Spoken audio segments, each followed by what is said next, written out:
Hi everyone, welcome to the YouTube channel. In this video, we will see how to fix a live option missing on TikTok. So if you're trying to do a live or maybe just watch it, you don't get the option on TikTok. So here I'll show you the easiest way to fix this one. So for that, first you have to simply open your TikTok app. Once the app gets open, you have to go to your profile. Profile icon is in right bottom. Once you get there, you have to click onto the three lines which is on the top right corner.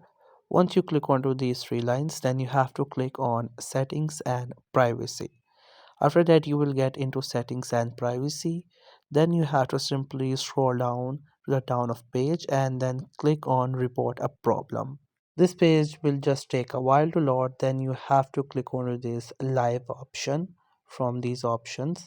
Then click on hosting live. Once you click onto it again, it will just take a while. Then click on how to start a live.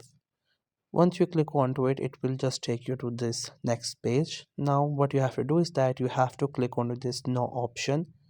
Then click on need more help. Simply click onto it.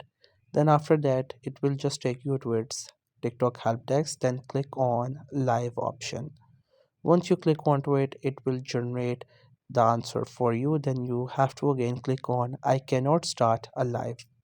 Then the command will be given to it. Then it says that this feature is actually not available in the whole world. It is available in some areas, but they are working onto it. So once you have submitted your query, they will work onto it, and after that you may get the option for live. So that's how you can fix live option missing on TikTok. I hope you found this video helpful and informative. In case you're not subscribed, make sure to do it for more informative videos and updates. And thank you so much for watching the video.